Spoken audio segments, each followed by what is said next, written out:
What's going on YouTube? My name is Marcus, aka Apostle, and today we're going to talk about Dominion.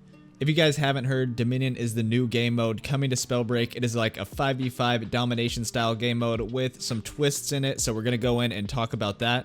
If you guys enjoy this video or find it helpful, don't forget to like, comment, and subscribe. It really helps the channel grow. And if you have more questions about Spellbreak or just want some place to hang out, you can check out the Twitch stream. I'm live basically every day from noon to 6 p.m. Pacific Standard Time. If you're looking for a place to hang out and honestly just talk Spellbreak or just chill and have a good time, we have an awesome community on the Twitch stream, so be sure to check that out. We're willing to help new players learn, and if you want to just come in and make fun of me or do whatever you want to do, you're welcome to come in and do that too. Anyways, let's talk about Dominion.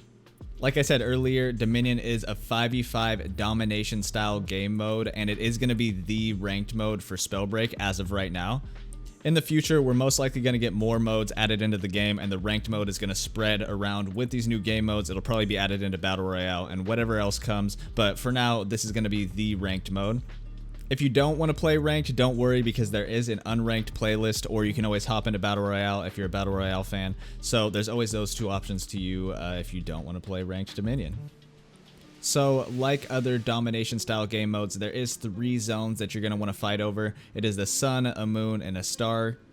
You're going to have a team of 5 players with you that's going to help you fight over these zones against another team of 5 players. And what's going to happen is every 10 seconds, your team is going to gain points equivalent to the amount of zones that you hold.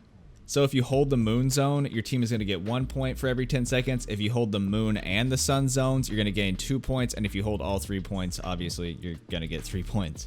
So in that aspect of Dominion, it's going to work exactly as a traditional domination game mode works.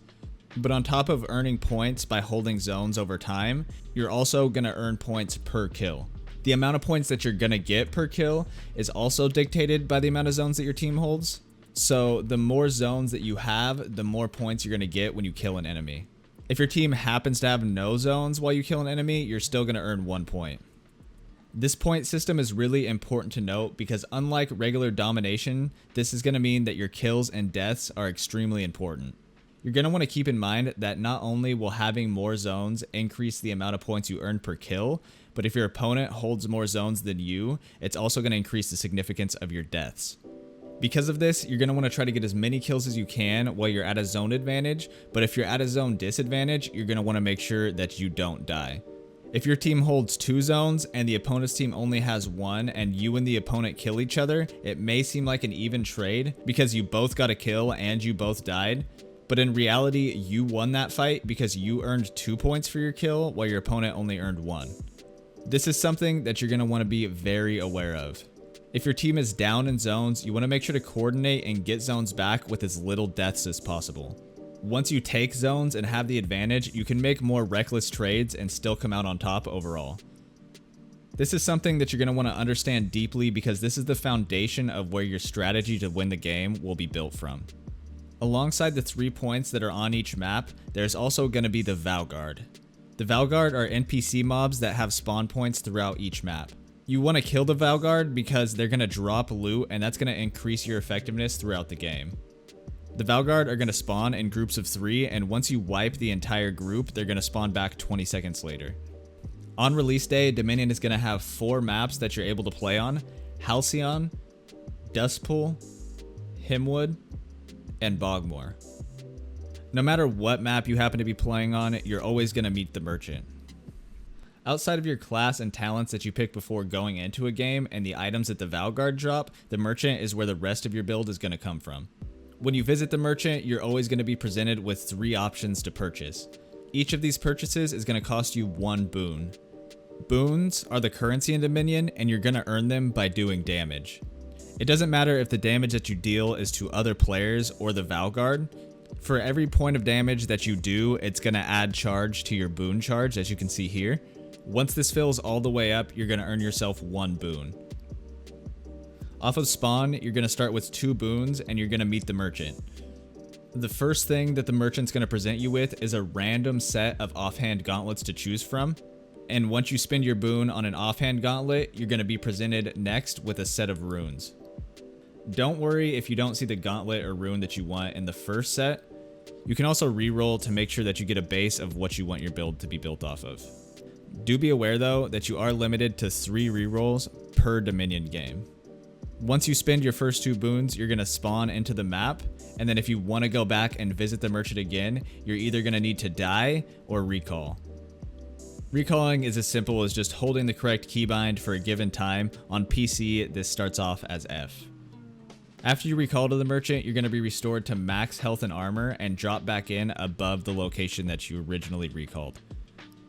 In between your visits to the merchant, you can only store up to 3 boons at once, so once you max this out, you're going to want to recall, so that way you can buy your upgrades and get back into the battle. The upgrades that the merchant is going to present you with is going to be from a set of semi-random items. Your options for the upgrades are a better offhand gauntlet, or an offhand gauntlet of a different element type, a different or better rarity rune, or a blessing of mana, shield, or speed. Blessings are going to increase the maximum effectiveness of the category that you choose. Since there's no belts, boots, or amulets in Dominion, this is going to be where you increase your mana, shield, and speed stats. At the start of a game of Dominion, you're going to spawn with +3 run speed and 70 mana, which is the equivalent to having a blue amulet and blue boots, but you're going to spawn with no armor to start the game. Although there is an RNG aspect to the merchant, you'll always have an option available to you to upgrade one of your current items. So if you have the build you want, you're not going to be forced to switch off of it. Another part of your build that's different in Dominion is your class level. Your class is going to level up at specific times throughout the match. You can see the next time that you're going to get your class level underneath the map right here. You want to make sure to keep an eye on this to know which class skills you have unlocked at any given moment. So we've talked about Dominion being a 5v5 game mode. What happens if one of your teammates leaves in the middle of a match? If you happen to get stuck on a team with somebody who leaves the game, then the respawn timer is going to help you try to compensate for that.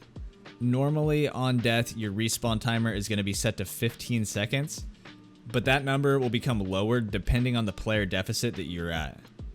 So that means if someone on your team leaves and someone on the opponent's team leaves, you're still going to have a 15-second respawn timer because the teams are still even. The respawn timer isn't the only thing affected by the amount of players in the game. The points needed to win are also dictated by the players on each team when the match starts.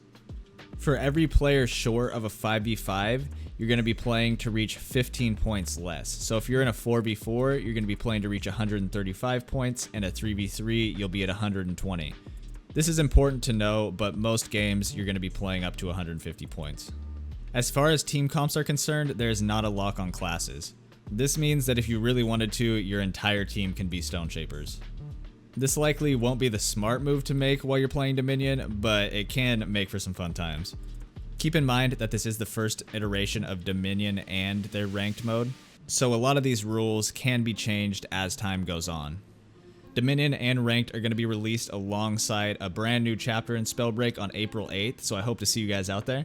If you enjoyed this video or found it useful, don't forget to like, comment, subscribe, and check out the Twitch stream down in the description below. Like I said, it's an awesome community over there, so be sure to check it out. If you want to go above and beyond in supporting me, if you're on the Epic Games launcher, my creator code is Apostle, so you can throw that in the store while you're buying Spellbreak skins. I would really appreciate if you guys use it. My name is Marcus, aka Apostle, and I'll see you guys in the HoloLens.